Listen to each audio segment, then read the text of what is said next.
আমি রিয়েলি বলতে গেলে বাংলাদেশের প্রতি শুরু থেকে অসন্তুষ্ট আছি। তাদের খেলার রিয়েলিটিটা আমি খুঁজে পাচ্ছি না।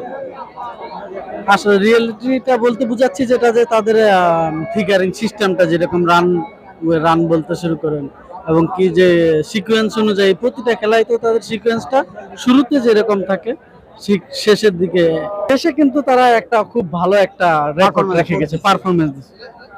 আমরা কিন্তু এদিকে দেখতেছি যে ইমনের মন খারাপ।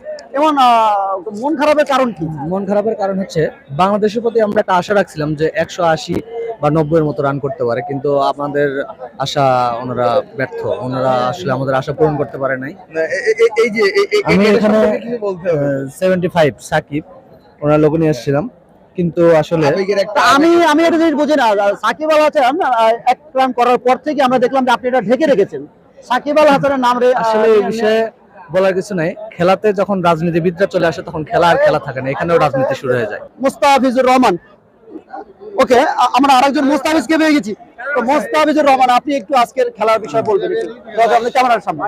মুস্তাফিজ, প্লিজ ক্যামেরা দিকে। আমার নামও মুস্তাফিজ। আমি মুস্তাফিজকে অনেক পছন্দ করি, সে খুব ভালো খেলছে। কিন্তু আমাদের মধ্যে একটা ভুয়া সাকিব ভুয়া কি খেললো এটা, সে পুরাতই ভুয়া। সাকিব আল হাসানের ফ্যান বলুন। সাকিব মানে একটা ব্র্যান্ড, সে যে মাঠে খেলছে এটাই তার অনেক, কারণ সে মাঠে খেলবে বলে এত দর্শক হয়েছে, এটাই তার ব্র্যান্ড। আমার আর কিছু বলার নাই। আপনি কি সাকিব আল হাসানের ফ্যান? কিন্তু সাকিব আল হাসানের নাম কোথায়?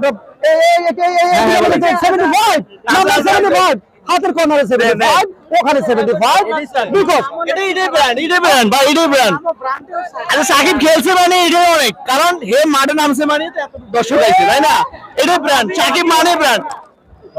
দর্শক, আমরা এতক্ষণ সাকিব আল হাসানের ফ্যানদের নিয়ে বেশ He is number one all-rounder. He is brand. Sakib is brand. না ব্র্যান্ড, আমরা বুঝতে পারছি না। ব্র্যান্ড, হ্যাঁ, অনেকে কিন্তু বলছেন যে সাকিব আল হাসান ব্র্যান্ড হয়ে গেছেন। আমি ভাবছি আপনি ব্র্যান্ড বলছেন। ওকে, নো প্রবলেম, তাহলে ব্র্যান্ড। দর্শক, সাকিব আল হাসানের ফ্যান পেয়েছি।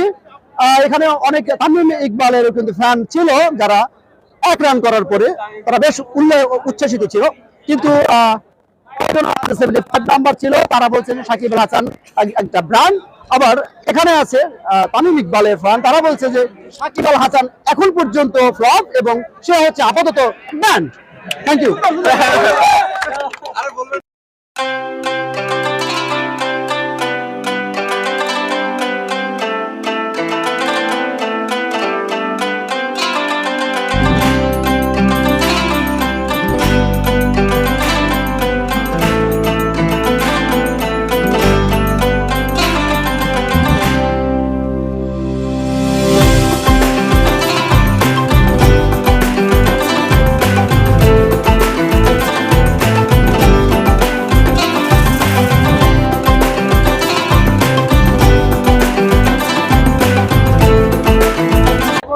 মূলত কোন ক্লাব বা কোন প্রতিষ্ঠান থেকে আসছেন?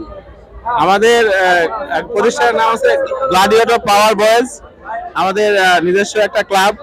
তো আমরা এই পাওয়ার বয়েজ থেকে আমরা আসছি। আমাদের ক্লাবটা ঢাকা সাভারে। তো যদি আপনারা চান, আমাদের প্রত্যেক সপ্তাহে আমাদের খেলা থাকে। তো আপনারা যদি চান তাহলে আমাদের খেলা লাইভ করতে পারেন, আসতে পারেন। তো আমরা সেই উপলক্ষে আমাদের ক্লাব থেকে আমরা স্পন্সর পাইছি, সেই স্পন্সরে আমরা খেলা দেখতে আসছি। স্পন্সর আমাদের এক সিনিয়র স্যার, উনি আমাদের স্পন্সর করেছেন। উনি শ্যামল ভৌমিক, আমাদের শ্রদ্ধেয় স্যার আমাদের স্পন্সর করেছেন আর কি। আচ্ছা, আপনারা এখানে মূলত সর্বমোট কতজন আসছেন? আমরা এখানে আসছি 17 জন। আমাদের টিমের 17 জন আছে, আমরা 17 জন আসছি। আচ্ছা, এখানে আপনাদের প্রতিষ্ঠানের নাম বলেন গ্ল্যাডিয়েটর পাওয়ার বয়েজ। জি, গ্ল্যাডিয়েটর পাওয়ার বয়েজ। এর আগে এই মাঠে এই জার্সি পরে আসছেন? হ্যাঁ, এর আগেও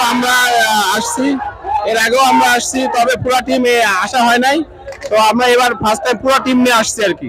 আপনাদের কি প্রত্যাশা আজকের ম্যাচ থেকে? আজকের প্রত্যাশা থেকে অবশ্যই বাংলাদেশ জিতবে, ভালো রানে জিতবে এবং আগামীতে আমাদের টি-20 বিশ্বকাপ আছে। এখান থেকে আমাদের ভালো আমরা একটা প্রস্তুতি নিয়ে সামনের বিশ্বকাপে যেতে পারবো ইনশাআল্লাহ। ধন্যবাদ।